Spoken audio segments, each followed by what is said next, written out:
우리들의 크리스마스, 오늘은 성탄 주일이에요. 옆에 보시면 메리 크리스마스 앤 해피 뉴 이어 되어 있죠. 성탄절, 예수님이 오신 날을 기념하는 날입니다. 자, 예수님은 12월 25일에 태어났다 아니다? 그거는 기념하는 날로 정한 거지 12월 25일에 태어나신 건 아니에요. 언제 태어났는지는 몰라요. 그 날을 기념하는 날이라는 거 기억하시고, 물론 예수님 생신 축하합니다 그리고 케이크하고 하는 거 괜찮은 건데 진짜 12월 25일에 태어났다라고 생각하고 있으면 안 됩니다. 자, 우리들의 크리스마스, 성경에서 이 예수님에 대해서 기록되어 있는 성경이 총 일생을 기록한 성경이 4개 있습니다. 뭐가 있죠? 마태복음, 마가복음, 누가복음, 요한복음. 제가 너무 쉬운 얘기했죠? 자, 근데 이 마태복음은, 오늘 함께 읽은 이 마태복음은 어떤 별명이 있는 복음서냐? 따라합니다. 왕의 복음서. 왕의 복음서. 왕으로 오신 예수님에 대한 복음서예요. 자, 그러면은 마가복음은 무슨 복음서일까요? 이 정도는 알아야 어디 가서 기독교인인 척할 수 있어요. 마가복음은 종의 복음서예요. 예수님이 이 땅에 하나님께 순종하는 종으로 오셨다라는 것을 보여주는 복음서예요. 그럼 누가복음은 어떤 복음서일까요? 예수님이 사람이시다, 사람으로 오신 예수님, 인자이신 예수님을 표현하는 게 누가복음이고요. 마지막으로 요한복음은 하나님이신 예수님을 표현하는 겁니다. 마태복음은 왕, 마가복음은 종, 누가복음은 사람, 그리고 요한복음은 하나님. 이 예수님을 이렇게 설명하는 아주 키워드를 뽑자면은 그렇게 될 것 같아요. 그래서 오늘 함께 읽은 이 마태복음은 왕으로 오신 예수님을 드러내는 것입니다. 그래서 이 마태복음, 근데 그뿐만이 아니라 왕으로 오신 예수님이 어떤 분이시냐? 바로 지금도 앞으로도 영원히 우리와 함께 하신다라는 게 메시지예요. 여러분도 오늘 말씀 잠깐 앞에 볼까요? 처음에 마태복음이 시작할 때 이 말씀으로 시작해요. 마태복음 1장. 혹시 내가 카톡으로 준 거 안 했어? 그치. 자, 우리 이 20절 한번, 1장 20절 한번 읽어보겠습니다. 시작. 이 일을 생각할 때에 주의 사자가 현몽하여 이르되 다윗의 자손 요셉아, 내 아내 마리아 데려오기를 무서워하지 말라. 그에게 잉태된 자는 성령으로 된 것이라. 어느 날 마리아가 결혼을 하지 않았는데 아이를 가지게 되자 그 마리아의 정혼자인 요셉이 이제 파혼하려고 합니다. 그때 하나님께서 천사를 보내셔서 이 말씀을 해줘요. 그리고 그 다음 나오는 말씀이 뭐냐면은, 볼까요? 보라, 처녀가 잉태하여 아들을 낳을 것이요 그 이름을 뭐라? 임마누엘이라 하라 하면서 그 마태복음이 시작하는 거예요. 근데 그 뜻이 뭐예요? 하나님이 우리와 함께 계시다라는 거예요. 마태복음의 시작이 왕이신 예수님이신데 그 예수님, 하나님이 우리와 함께 하신다로 시작해요. 자, 그럼 마태복음은 끝은 어떻게 될까요? 똑같습니다. 끝에 보시겠습니다. 28장 마지막 절 보면은 볼지어다 내가 세상 끝날까지 너와 함께 하리라. 그래서 여러분들 마태복음을 읽을 때랑 마가복음을 읽을 때랑 누가복음을 읽을 때랑 요한복음 읽을 때 조금 이렇게 관점을 달리해서 읽어야 돼요. 마태복음 읽을 때는 당신이 지금 어느 시대 어느 곳에 사는 그리스도인지는 모르겠으나 우리 주님이 지금도 당신과 함께하고 계십니다. 그러니까 진정한 왕 우리 주님 앞에 와서 그분만을 섬기는 삶을 사세요 라는 메시지가 마태복음의 메시지라는 겁니다. 오늘 본문은 그렇게 우리와 함께 하시는 왕, 우리와 평생 주님 앞에 설 때까지 우리와 함께 하신다라고 말씀하시는 그 왕이 어떻게 태어났는지를 장면을 설명하는 장면입니다. 너무나도 많이 들었던, 크리스마스만 되면 단골로 듣는 이야기죠. 갑자기 그냥 퀴즈 한번 내볼게요. 오늘 동방박사 등장하는데 우리 동방박사는 몇 명일까요?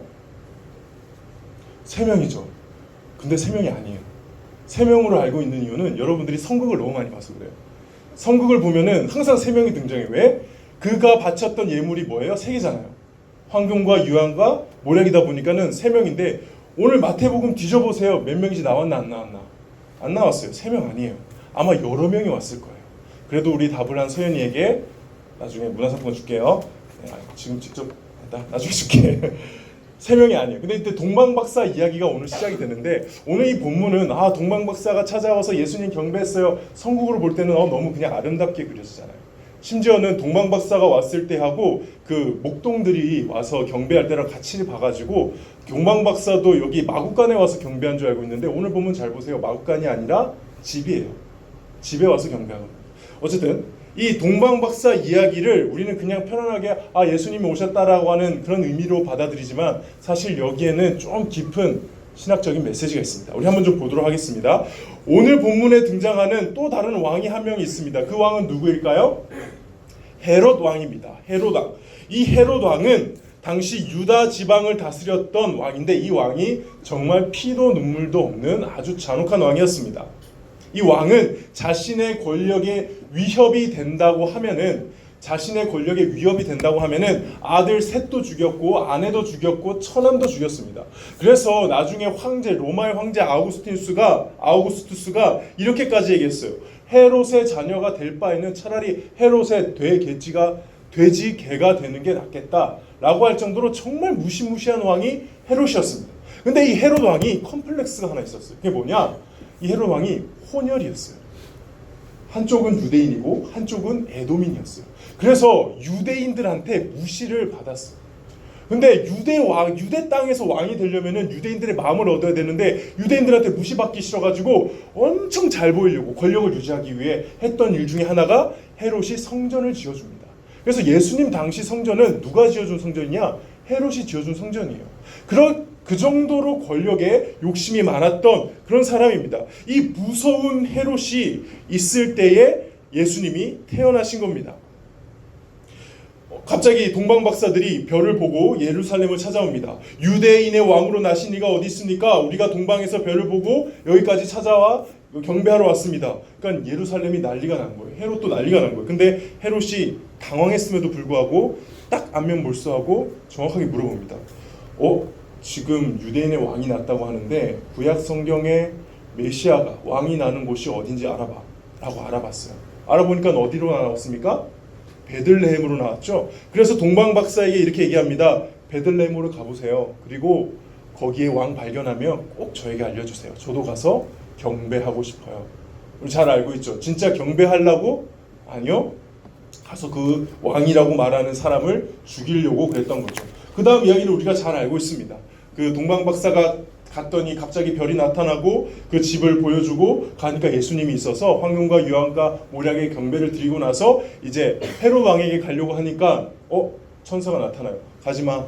헤롯이 아마 죽이려고 할 거야. 너는 바로 가. 라고 그러고 가버리게 됩니다.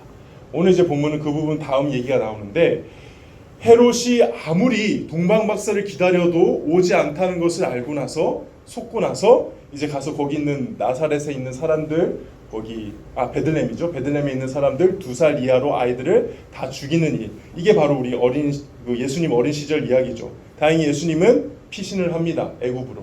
이게 이야기인데 여러분들 이 이야기 들을 때마다 좀 약간 불편한 거 있지 않으셨어요?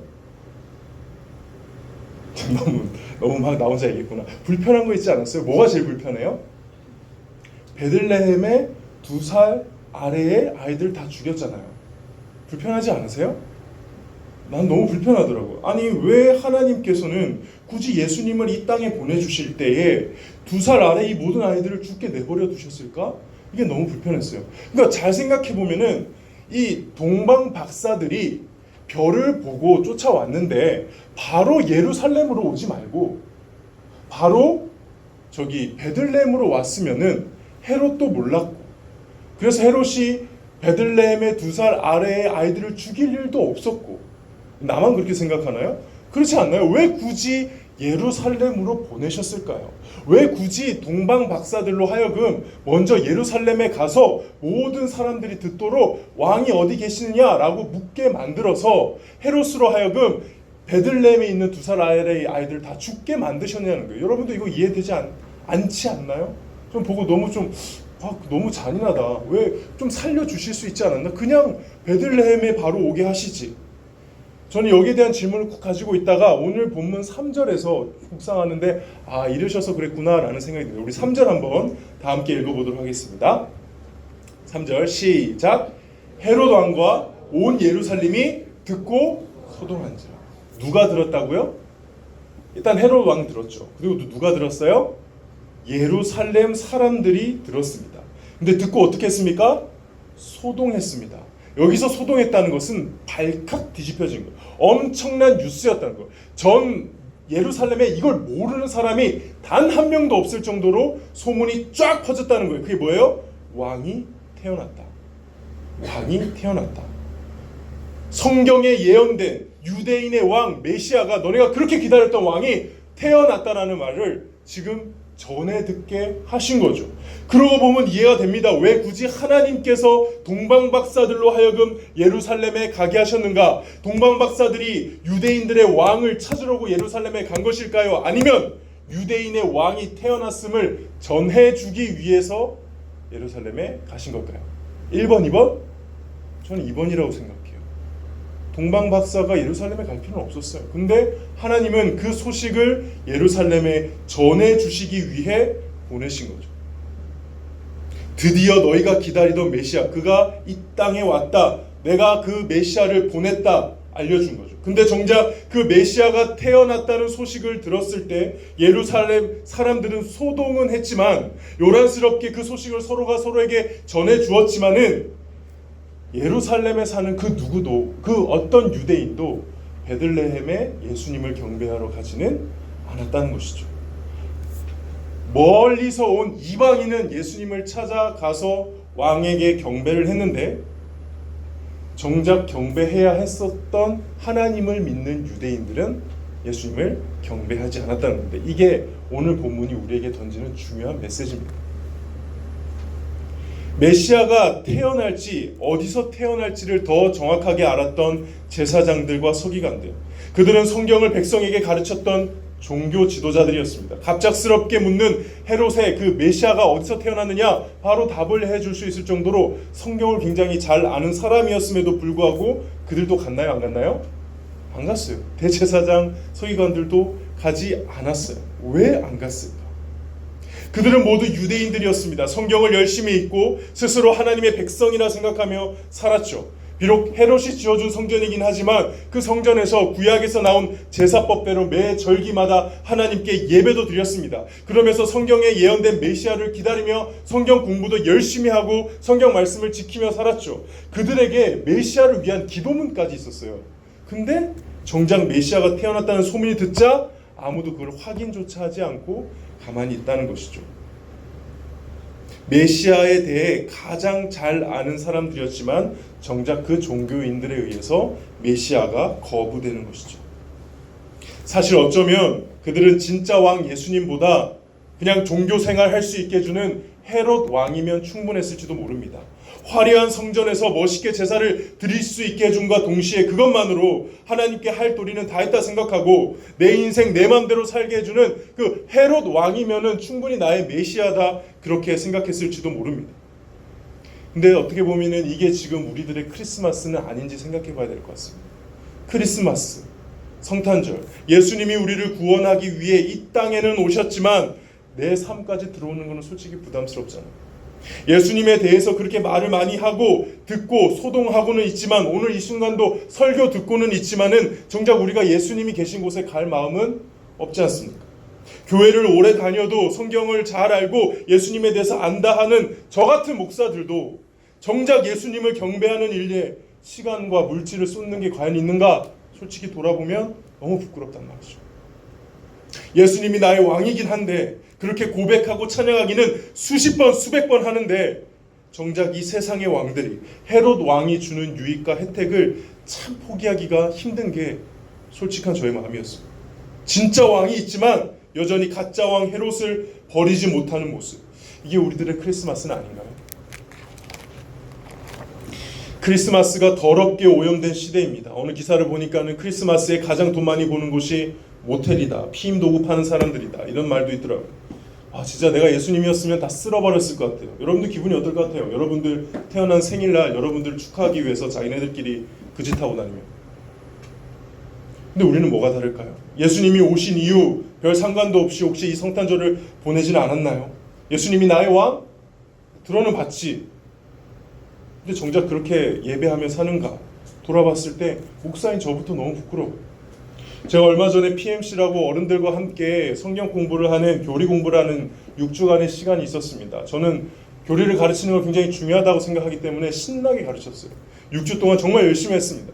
진짜 피드백이 좋았어요. 다들 너무 많이 배웠대요. 기독교에 대해서 그동안 몰랐던 거 너무 잘 가르쳐줘서 고마워요. 제가 겉으로는 당연히 겸손한 척하면서 감사합니다, 감사했지만 제 마음은 어땠느냐? 정말 교만의 극치였습니다. 세상에서 가장 쉽고 재미있게 성경과 복음을 가르치는 사람이 되겠다 야심도 품었습니다. 근데 그때 하나님께서 제 뒤통수 탁 때리시면서 오늘 이 본문 말씀 보여주면서 종교 지도자들이, 대제사장들과 서기관들이, 성경에 능통하고 백성들의 존경을 받던 이 종교 지도자들이, 이 목사들이 그리스도가 어디 있는지 정확하게 알고 있음에도 정작 경배하러 가지 않았다. 나는 너의 탁월한 성경 지식 말고, 너의 뛰어난 교리 강의 말고 너의 경배를 원한다. 너의 예배를 원한다. 이렇게 말씀하시는데 미치겠더라고요. 너무 부끄럽더라고요. 사랑하는 고등부 여러분, 저는 그런 생각이 들어요. 지금 우리 기독교는 마치 예수님 시대의 예루살렘 같습니다. 하나님을 믿는 사람들 모여 있고요. 멋진 성전에서 예배도 드리고 있습니다. 성경도 많이 알아요. 어디서나 예배하고 기도도 할 수 있어요. 근데 사람들이, 정말 많은 사람들이 정작 예수님한테는 안 가요. 예수님을 진짜 따르진 않고, 예수님을 진짜 왕으로 모시진 않고 여전히 헤롯을 왕으로 모시고 있는 거죠. 저와 여러분들은 그렇지 않기 위해서 발버둥치기를 주님의 이름으로 축원합니다. 먼 길 마다하고 예수님께 경배하기 위해 자신의 시간과 물질을 아끼지 않는 것처럼 정말 우리도 예수님이 우리의 정말 왕이신가, 예수님 정말 나의 메시아신가 확인하고 그분을 바라보는 저와 여러분이 되기를 원합니다. 잘 생각해보면 우리가 기쁘다 구주 오셨네 하잖아요. 근데 이게 진짜 기쁘기만 한 일이에요? 하나님이 내 죄를 해결하기 위해, 죽으시기 위해 오늘 이 아무런 힘도 능력도 없는 아기의 모습으로 오셨다는 게 이게 과연 진짜 마냥 기뻐할 만한 일인가? 하나님이 인간이 되시는 거에 대해서, 성육신에 대해서 묵상해 보면 좀 미치겠더라고요. 저 예전에 사역하던 데서 매 목요일마다 그 노숙자들 무료 급식소에 가서 설교하고 그들을 섬기는 일을 했던 적이 있습니다. 여러분들 거기 그런데 가보신 적 있어요? 가면은 제일 먼저 뭐가 딱 느껴지는 줄 아세요? 냄새가 달라요. 냄새가 달라요. 딱 들어가면은 냄새 때문에 표정 관리해야 돼요. 이 냄새를 내가 맡는 표정을 지으면 절대 안 돼요. 그리고 들어가서 웃으면서 악수하고 밥을 나눠드리고 설교하고 와요. 근데 제가 마지막까지 거기서 못한 게 있는데 뭔지 아세요? 무료 급식소에서 정말 하고 싶었는데 마지막까지 못한 게 있어요. 그게 뭐냐면 같이 앉아서 밥을 먹는 거예요. 못하겠더라고요.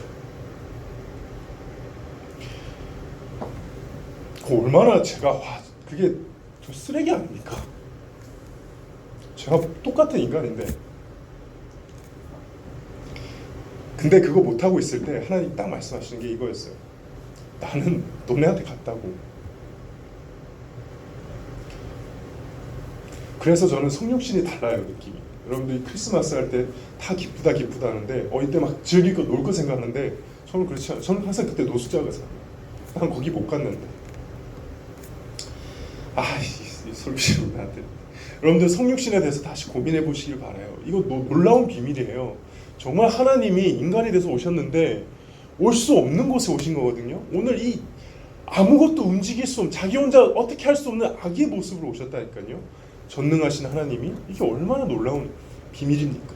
그런데 그곳에 오신 이유가 뭐예요? 저와 여러분들을 구원하시고 저와 여러분의 죄를 대신해서 죽으시기 위해서 오셨다는 거 아닙니까? 오늘 이 놀라운 크리스마스의 비밀을 묵상하면서 하루를 보낼 수 있기를, 또 이번 크리스마스를 보낼 수 있기를 주님의 이름으로 축복합니다.